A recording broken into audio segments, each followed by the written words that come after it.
Bismillahirrahmanirrahim. Assalamualaikum warahmatullahi wabarakatuh. Alhamdulillah wa syukurillah wa la hawla wa la quwwata illa billah. Asyhadu an la ilaha illallah wahdahu la syarikalah wa asyhadu anna Muhammadan abduhu wa rasuluh alladzi la nabiyya wa la rasula ba'da. Puja puji syukur kehadirat Allah Subhanahu wa taala yang telah melimpahkan rahmat serta kasih sayangnya pada kita. Tak lupa kami senantiasa mendoakan kepada seluruh pemirsa, semoga dalam berkah Allah Subhanahu wa taala sehat walafiat serta lapang hati dan rezekinya dan dimudahkan segala urusannya. Alhamdulillah pemirsa yang berbahagia, kali ini kita telah memasuki pembahasan yaitu hal-hal yang membatalkan syahadat. Namun sebelumnya kami tetap memohon dukungannya kepada pemirsa semuanya untuk mensubscribe terlebih dahulu, like, share, dan komennya, dan jangan lupa untuk tetap menyalakan tombol loncengnya agar tidak ketinggalan update dan pembahasan-pembahasan dari channel peradaban ini. Pemirsa yang dirahmati Allah Subhanahu wa taala, pada saat seorang mukmin menjalani kehidupan secara istiqomah, menjaga hubungan dengan Allah Subhanahu wa taala melalui berbagai ibadah secara benar dan berhubungan dengan manusia dan alam sesuai syariat, maka hal ini menunjukkan kualitas syahadatnya yang baik.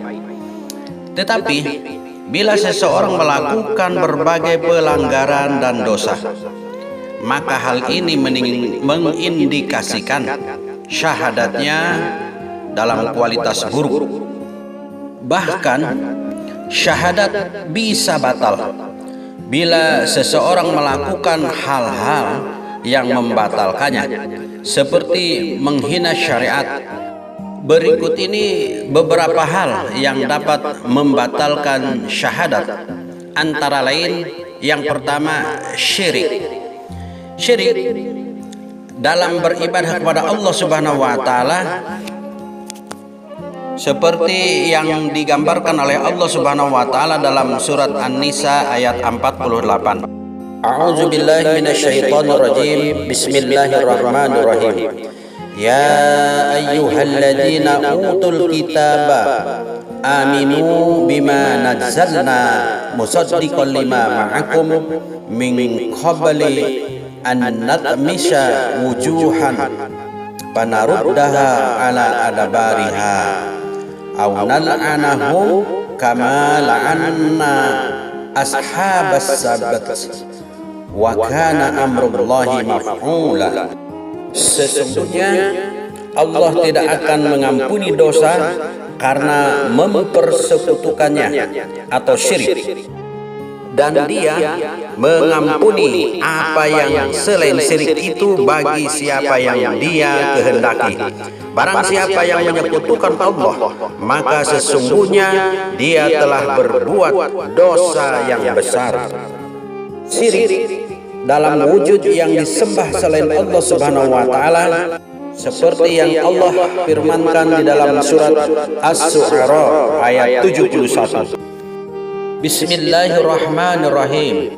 Qalu na'budu asnaman fanadhallu laha akifin. Mereka menjawab, kami menyembah berhala-berhala dan kami senantiasa menyembahnya. Syirik dalam syarat yang dipersembahkan kepada Allah Subhanahu wa taala, seperti yang Allah firmankan dalam surat Al-Hajj ayat 36 dan 37. A'udzu billahi minasyaitonir rajim. Bismillahirrahmanirrahim.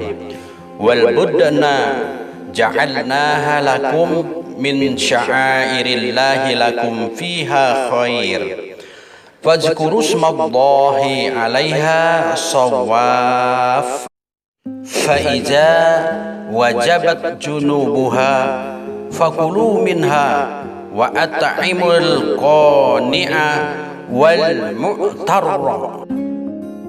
Kadzalika sakharnaha lakum la'allakum tashkurun. La yanalallaha luhumuha wala dima'uha walakin yanaluhu taqwa minkum. Kadzalika sakhkharaha lakum litukabbirullaha ala ma hadakum wa basyiril muhsinin. Syirik berikutnya adalah syirik dalam perantaraan menyembah Allah Subhanahu wa taala, sebagaimana yang Allah firmankan dalam surat Az-Zumar ayat 34. A'udzu billahi minasyaitonir rajim. Bismillahirrahmanirrahim. Lahum ma yasha'u inda rabbihim zalika jazaa'ul muhsinin.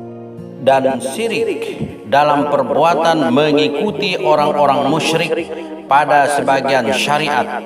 Firman Allah Subhanahu wa taala dalam surat Al-An'am ayat 121.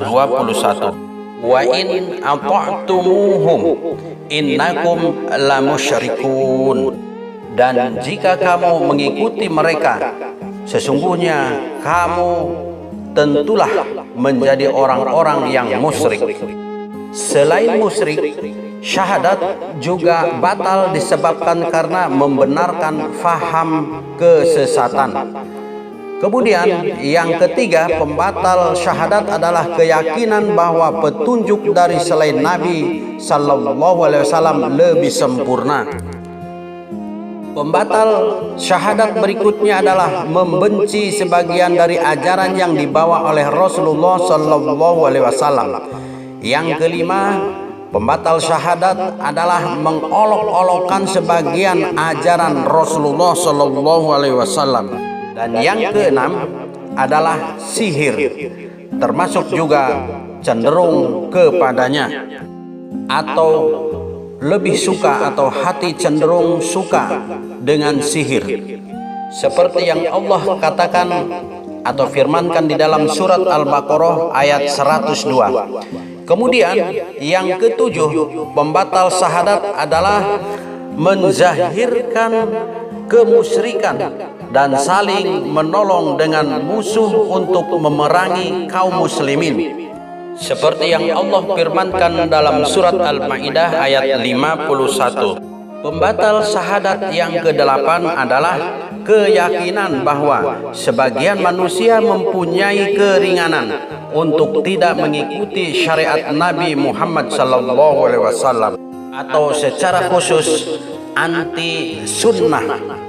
Mereka beranggapan Islam hanya cukup dengan merujuk kepada Al-Quran, sementara sunnah-sunnah Rasulullah diabaikan. Sedangkan pembatal syahadat yang kesembilan adalah berpaling dari dinullah atau agama Allah, seperti yang dijelaskan oleh Allah Subhanahu wa taala dalam firman-Nya surat As-Sajdah ayat 22. Pembatal syahadat yang ke-10 adalah beriman pada sebagian Alkitab dan kafir kepada sebagian kitab yang lainnya, seperti yang Allah firmankan dalam surat Al-Baqarah ayat 85. Pembatal syahadat yang ke-11 adalah beriman pada sebagian rukun dan ingkar pada sebagian yang lain, seperti memisahkan keimanan kepada Allah tanpa Rasul-Nya, sebagaimana yang difirmankan oleh Allah Subhanahu wa taala dalam surat An-Nisa ayat 151. Wallahu a'lamu bis-shawab. Assalamualaikum warahmatullahi wabarakatuh.